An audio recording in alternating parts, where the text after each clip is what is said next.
किनका बाड़ी उपजल काढ़लबा काढ़लबा बड़ा हरियर है।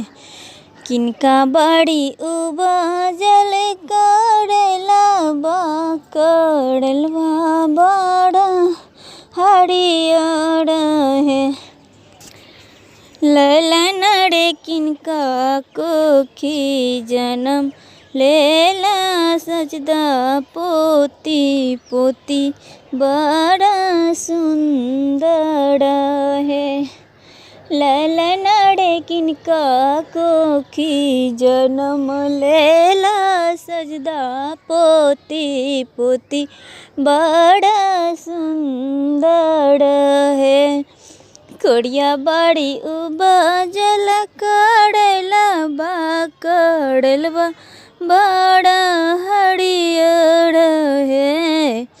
कोड़िया बाड़ी उपजल काढ़लबा काढ़लबा बड़ा हरियर है।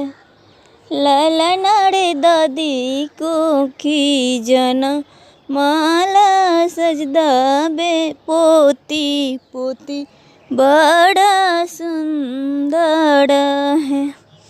ललन रे दादी कोखी जन्म लेला सजदा पोती पोती बड़ा सुंदर है। किनका हाथ बेचबै काढ़लबा काढ़लबा बड़ा हरियर है। किनका हाथ बेचबै काढ़लबा काढ़लबा बड़ा हरियर है। ललन रे किनका हाथ बेचबै सजदा पोती पोती बड़ा सुंदर है। ललन रे किनका हाथ बेचबै सजदा पोती पोती बड़ा सुंदर है। हटिया बेचू बेचबै काढ़लबा काढ़लबा बड़ा हरियर है। हटिया बेचू बेचबै काढ़लबा काढ़लबा बड़ा हरियर है। ललन रे रामचंद्र हाथ बेचबै सजदा पोती पोती बड़ा सुंदर है। ललन रे समधी हाथ बेचबै सजदा पोती पोती बड़ा सुंदर है। किनका बाड़ी उपजल काढ़लबा काढ़लबा बड़ा हरियर है। किनका बाड़ी उपजल काढ़लबा काढ़लबा बड़ा हरियर है। ललन रे किनका कोखी जन्म लेला सजदा बेटी बेटी बड़ा सुंदर है। ललन रे किनका कोखी जन्म लेला सजदा बेटी बेटी बड़ा सुंदर है।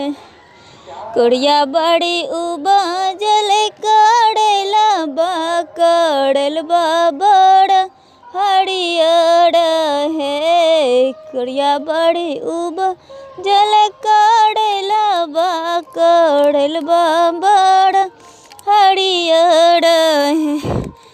ललन रे मम्मी कोखी जन्म लेला सजदा बेटी बेटी बड़ा सुंदर है। ललन रे मम्मी कोखी जन्म लेला सजदा बेटी बेटी बड़ा सुंदर है। किनका हाथ बेचबै काढ़लबा काढ़लबा बड़ा हरियर है। किनका हाथ बेच बई कड़लबा बड़ा हरियर है। ललनड़े किनका हाथे बेचबई सजदा बेटी बेटी बड़ा सुंदर है।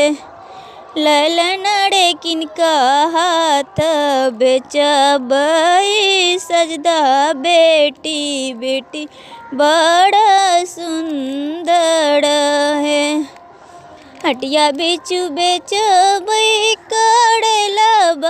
कड़लबा बड़ा हरियर है। हटिया बेचू बेचबई कड़लबा बड़ा हरियर है। ललनड़े दमदबा हाथ बेचबई सजदा बेटी बेटी बड़ा सुंदर है। ललनड़े दमदबा हाथ बेचबई सजदा बेटी बेटी बड़ा सुंदर है।